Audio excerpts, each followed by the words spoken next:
Welcome back to the Coaches Unscripted podcast. I'm your host, Trey Belcher. With me, as always, my tag team partner, Corey Smallwood. How's it going, Corey? What's up, Trey? Sad times here. We found out Tuesday that our dear friend, Rob Milani, passed away, and such a shock to all of us. We spent the summit in Providence. We wrapped it up after the last sessions on the waterfront with Rob and Aaron and Martin, and things were good. Things were so good. He was in such a good place. And we talk so much about that, far more about family and about other things outside of training. It was all about family and about the connections and about all the things that we always talk about. And we had them on episode 7, and we titled it "Family is Everything," because that was what he was all about. And just such a shock. You never are prepared for any kind of news like that, especially someone who was larger than life like Rob, and the life of the party, and all the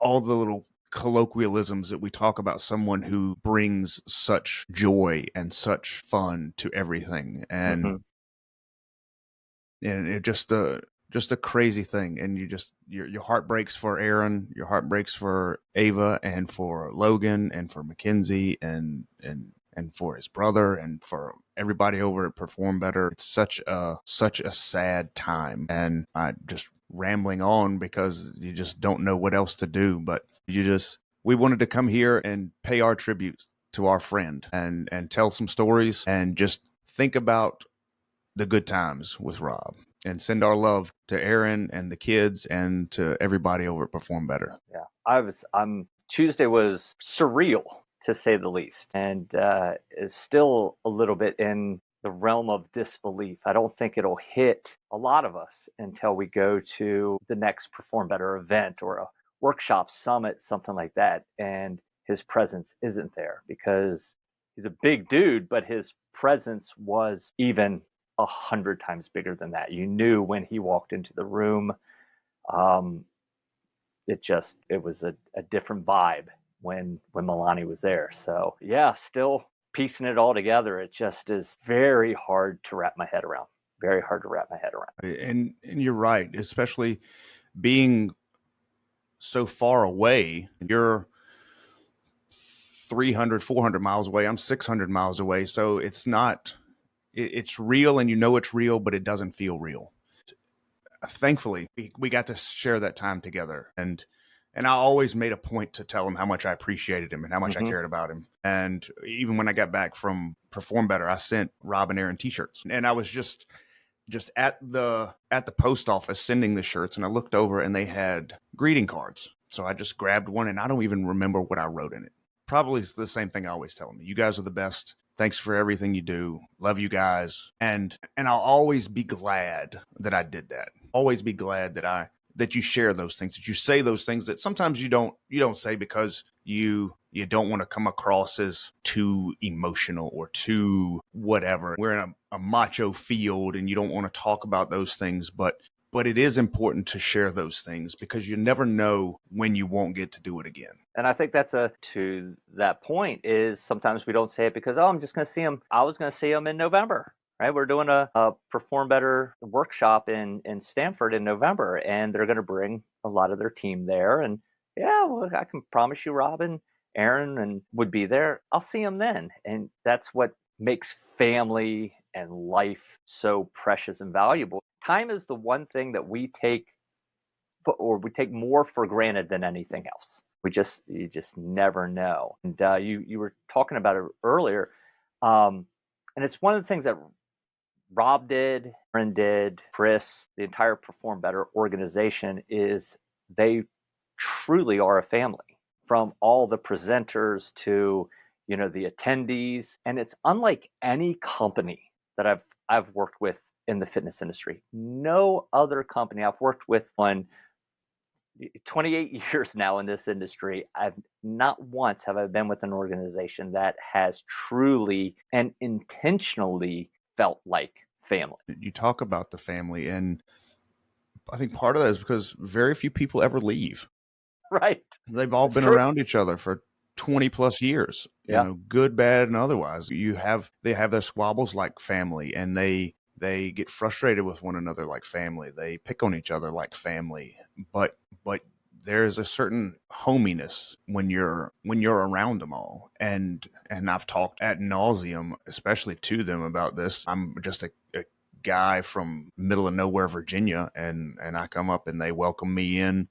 Hey, you're one of us now. And that has always and will always stick with me, no matter what part of the family it is. It just will always be meaningful to me.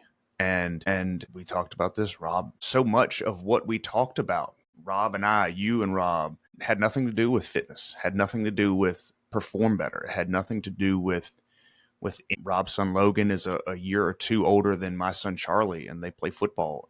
And we talk so much about coaching football and enjoying watching the kids grow up and watching the kids improve and learn and just enjoying the family. And he was in such a good spot, and we talked so much about that. There had been with Rob and Aaron getting married and the stability that they had, the kids had, just it was always refreshing to hear them talk about it, and to hear Rob and Aaron talk about how they can't make it through a TV show because they start a TV show, but they get to talking about this, that, or the other, and they're up for 2 and 3 hours, and just you hate that they will get robbed of that.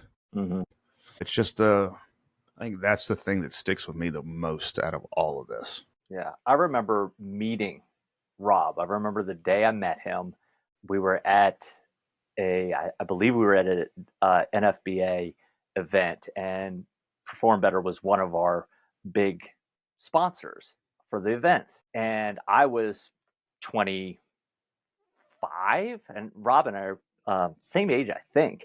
And he had just started with Perform Better, was there for a year, and I was the low man on the totem pole at NFBA. Rob was the low man on the totem pole, and all the other guys are 20 years older than us, and of course they're talking. And so Rob and I are chatting with some of the newer vendors, and we were talking about, and I forget who was talking, and the other one kind of followed in, but we're talking about let's put me as in it, talking about my dog. I had a Doberman at the time, and its name was Anubis. And Rob was like, what did you say? I was like, Anubis, the Egyptian god. And he was like, no, I'm really familiar with what and who Anubis is. I was like, well, how do you? He's like, my dog is named Anubis. And it was like that Step Brothers moment where we looked at each other, was like, your dog's name Anubis? My dog's name Anubis. We just became best friends. It was one of those, like, his daughter's named Mackenzie. My daughter's named Mackenzie. Like, just continued 20 years later. Yeah. That, it was really that. And that was instantly a connection. And Rob is so awesome to talk with as a human. But again, we weren't talking about equipment. We weren't talking about turf or jump. I don't know if anybody was doing turf 20 years ago, but we weren't talking gym stuff. We were talking about our dogs named Anubis. It was just the wildest thing. And ever since then, I mean, it's just one of the best conversationalists that I had, best storytellers, and talked stuff way outside the realm of fitness. So, those stories and those conversations will be dearly missed. We were at the social Providence this year, 2 months ago, and all our faces were hurting because we were laughing so hard at the stories that he was telling about he and Vin back in the day, traveling all over the place and getting into all sorts of tomfoolery. But I remember meeting Rob also. It was at the NSCA in 2019, and I was working there for FMS. And so I was with Kyle Barrow working with the FMS booth, and we came over and he introduced me, and Rob, in his way, he says, what are you guys doing? Where are you going to dinner? You come with us? Hey. And then from then on, it was just, hey, you're just one of us. And if you're going to be around, hey, the party goes all night. And that was one of the things that connected us. Was Rob was always the life of the party. So he was always keeping the party going. And he would say, at every checkpoint after dinner, there's a checkpoint, and some people slough off, and then you go to the first bar, and then that closes. So some other people slough off. And then you go to the late night bar, and he would always look around and say, you in? You in? You in? People would say, I should probably get to bed, or I got to present tomorrow. And I always said, hey, man, I'm in it as long as you are. That gave us another connection. And I was not a big drinker or anything like that, but I'm in. If you're in, I'm in, and no questions asked. And I'll always cherish those times. I'll always appreciate the times that I said, hey, as long as you're in, I'm in. Let's do this thing together. Yeah. I just at the summit in Chicago that last night, we were at that bar in the hotel, and it closed down, and Rob, Aaron, and I were in a conversation. And the funny thing is, the little snack restaurant place on the first floor stays open, and they sell beer there. So we go into the lobby, and Aaron's like, I'll be right back. And she goes down, comes back up with a few more beers, and we continue to talk probably till 1, 2 in the morning. And just, I mean, that's how, when you don't see family, or you don't see your best friend or your college roommate, you only see them every now and then, you catch up no matter how long it takes. And yeah, it's the summits will be different for a while. The events will be different. They won't be bad. They won't be,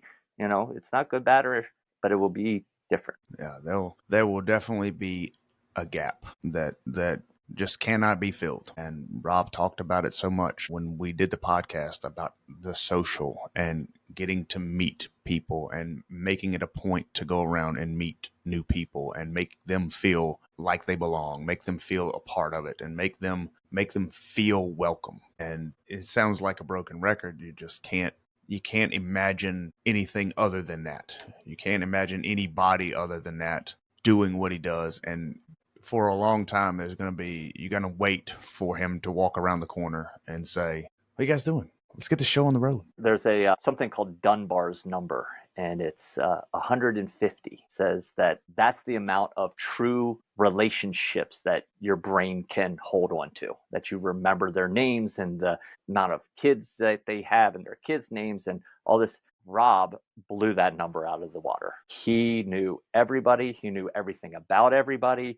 He knew all the vendors and suppliers and what's going on in the industry. I mean, his finger wasn't on the pulse. His finger was the pulse in the industry. And the amount of people and amount of lives he directly impacted or indirectly impacted, it's astronomical. It's so hard. There's so many people that he did impact, and there's so many people all over the country and probably all over the world, that are feeling how we feel. And we're here we're here to share the stories, and we're here to tell the stories. So anybody that's got their favorite Rob Milani story, share it with us. If we get enough good stories, we might get a compilation and have everybody come on and tell their stories, and that way we can preserve it for Aaron, for the family, just to have something that we can do to help, some way that we can honor his memory and appreciate and cherish a life well lived. Well, I don't know that there's any other way to sum it up any better. He was our friend, and a tremendous friend. We couldn't ask for a better guy, and we're going to miss him forever.